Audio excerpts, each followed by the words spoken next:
Well, good evening here from the fisherman. I'm currently on the bank and I thought, you know what, we haven't done a review. Well, I guess post-matches review on the two games.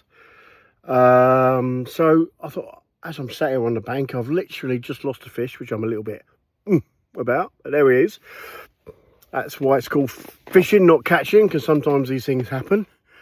So anyway, before we start, let's get into it. If you're not subscribed to my channel, please do. If you like what you see, please subscribe. I will always try and do a post-match. I don't bother with pre-matches because I like to give my opinion on what we are doing and what we've done on the pitch. So like, subscribe. Obviously, the more likes I get, the more people see it. The more people see it, the more people hopefully will subscribe. So I'm going to go 50 likes. I've had that before. I'm not a greedy person. I'll take 50 likes. So if you can give more than that, right down there, right in the corner there, please. Absolutely.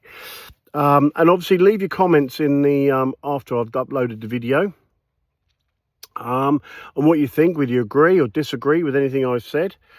So let's get into it, shall we? First of all, Pompy. It's going to be a quick one on them, really, because we won the game. Look, we came from a 5-0 drumming of Sheffield United, who were poor, to say the least. And we destroyed them. We literally, were brilliant at times, and that was lovely. But Pompey, first half, again, you think, yes, good first half, 2-0 up. Let's go out there and, let's control the game. Let's, maybe get third or fourth, get our goal difference up, because that always helps towards the end of the season. But no, we do the complete opposite. We sit there, we're lethargic, we're boring, we're slow, and then they get a goal right at the end. And you think, what's going on, and this is the thing. This leads me on to Bristol City. So we're still happy enough with the result against Pompey. We're mid-table, and then we go to Bristol City, and our football has become boring. It's so predictable. There's no unpredictability about our football. People can sit there and say, oh, that's the way Kieran. But no, that's not how we play. When we had the Morsey team and in League One and the Championship, we didn't play slow like that. Where that's come from, I don't understand. We used to play with pace. We used to play with power. We used to play with control. I'm never happy with playing out from the back, but we did it with some pace and precision. What we got now is slow, snail pace stuff. It's like, Christ alive, people used to complain about Mick McCarthy era and about how boring that was. Bugger me, this is exactly the same now. We're playing boring, methodic, slow football, where the centre-backs are having more possession than the rest of the team. It's become boring. It really has. There's no excitement because we're not working hard. It looks lethargic. It is lethargic, and it's not very good on the eye. We are misplacing passes like you wouldn't. The second half of Pompey, we were passing. We might as well give the ball to them. And I was like yesterday. Some of the game yesterday, it was like, O'Shea, we're playing in our new third kit. Can you pass to the same player in the same shirt? No, you're going to pass to a Bristol City player. Okay, that's fine. We'll just put pressure on us, yeah? Just put pressure on us, yeah? That's fine. And then what happens? Poor play. They get the ball, they get a corner. And people say, Palmer should have done better. Nah, I don't think he should have done better. I don't think there's anything on Palmer at all. That ball was whipped in with pace. Poor defending. They get their goal. And I'm sitting there thinking, well, what do you expect? It's like, I'm not trying to be too negative here, but, I'm just going to be real. Our defence is not... Is this defence any better than Wolford and the Burgesses? No. I'd take Burgess over Greaves any day of the week. I really would.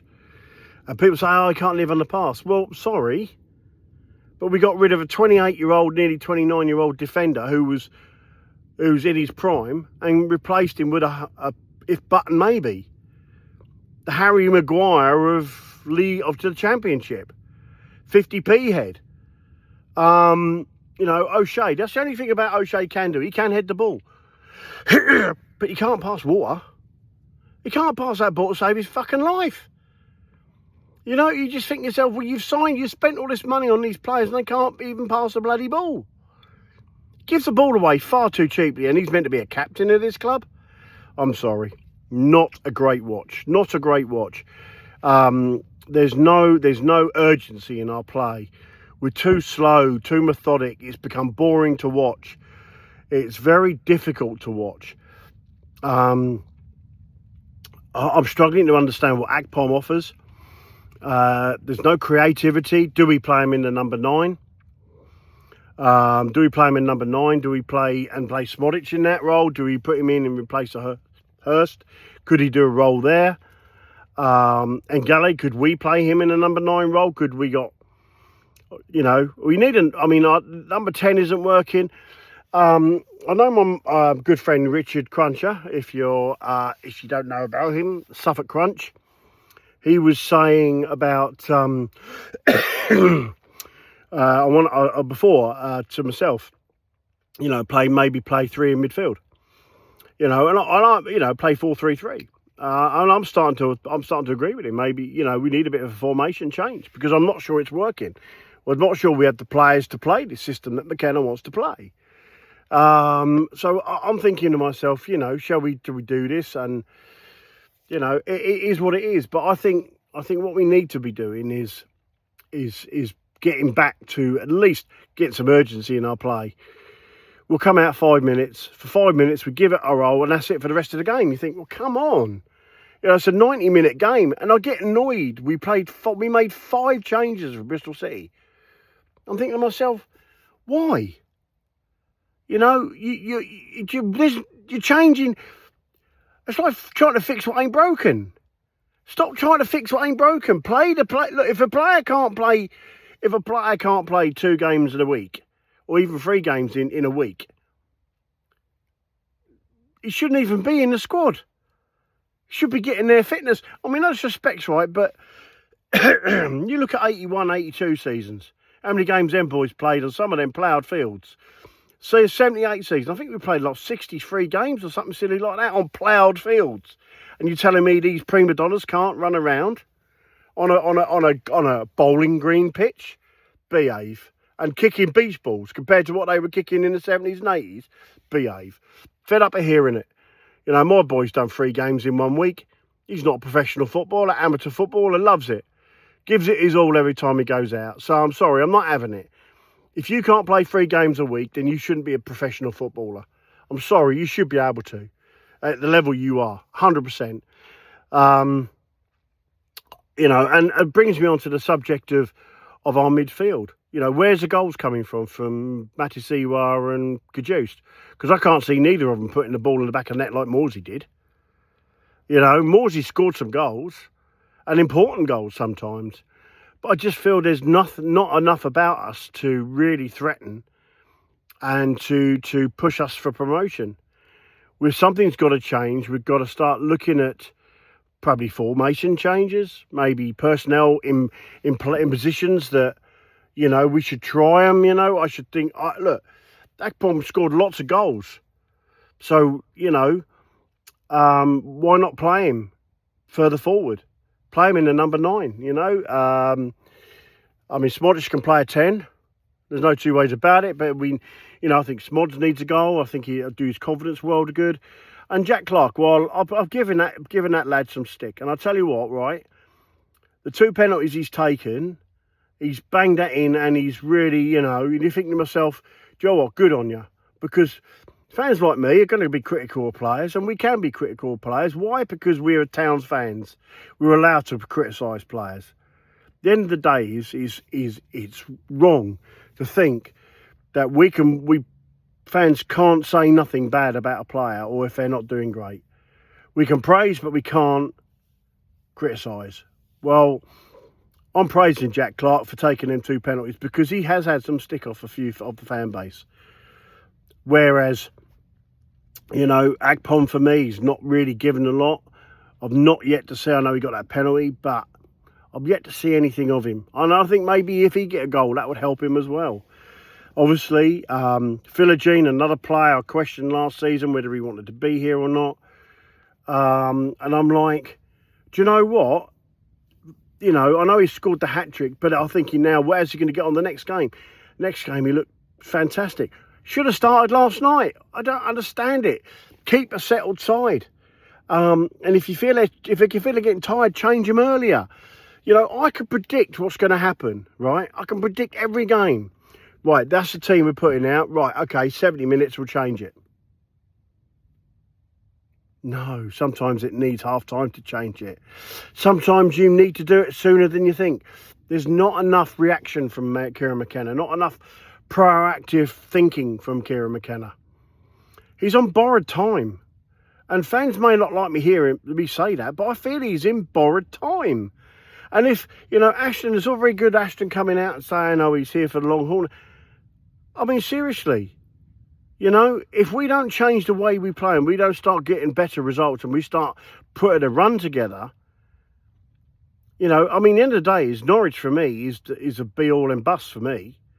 And I know fans are going to think this fisherman's talking utter crap. Well, maybe I am. But we lose to Norwich on Sunday, I want him gone. I really would. I'd want him gone. And I'll tell you why. Because it's a home. We have spent all this money, and if we lose to our Norfolk neighbours, there's no coming back from that. There really isn't. Not for me personally. Absolutely not. You know, we have had. Look, I couldn't care about their 16 years. We haven't beaten them. I couldn't care about that. We have trophies you're never going to get your hands on. So, you know, you can give it all that. We've been the champions of England. We've won the FA Cup and we've won a proper European trophy. So, as far as I'm concerned, I couldn't give a toss about the 16 years. That doesn't faze me. What annoys me is we have spent all this money in this squad, and if we go and lose to them, I'm trying to be positive. I think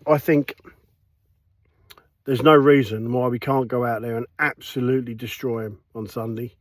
And I think we need to, you know, because we need to make a stamp on this division. We need to make a stamp on our season.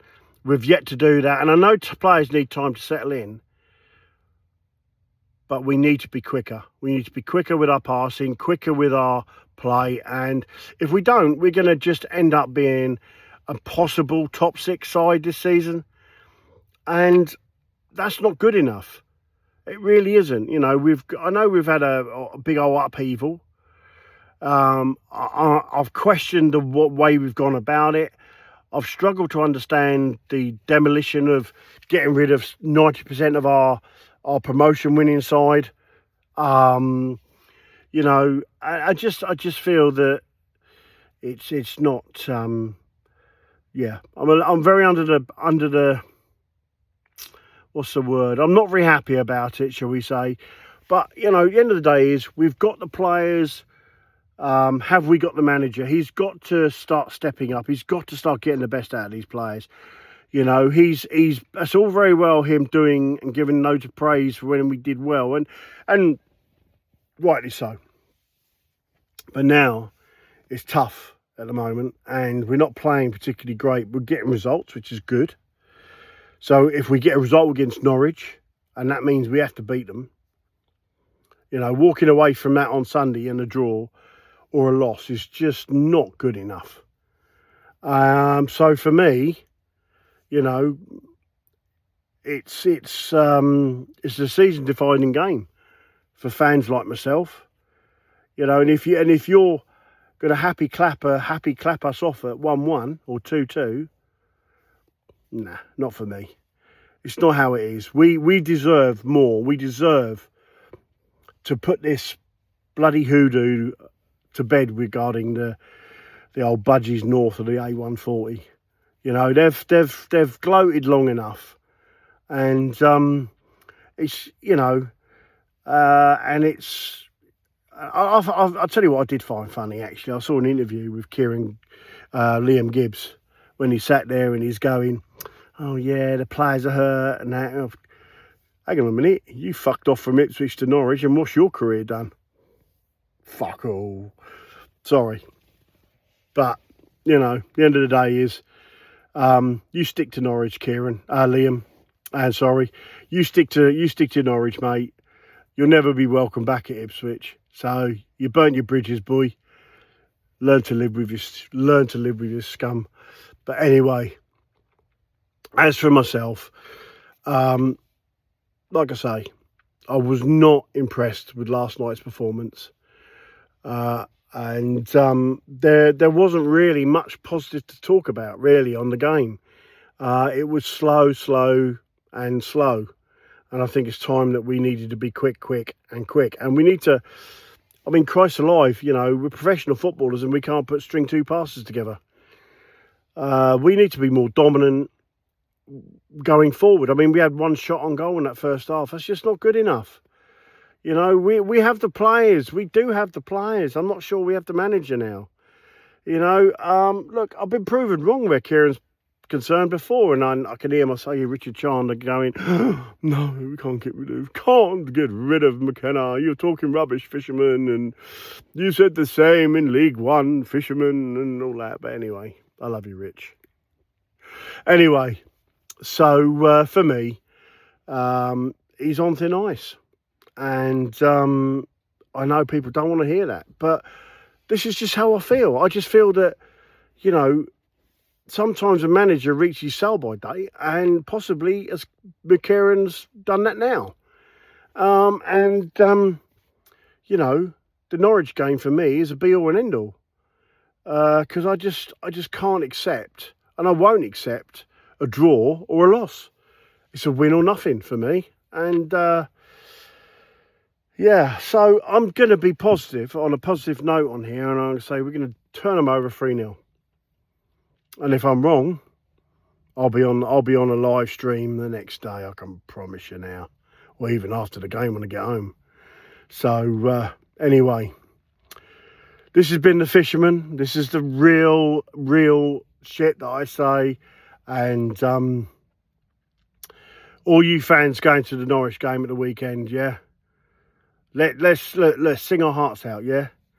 Let's give them. Let's really make them understand that they're at our ground, and it's our turf, and that we are the ones that are going to rule the roost now back in East Anglia. Yeah, because you might have been the best team in Anglia for a while, Norwich, but you'll never be the pride. You'll always be a shadow club of this town.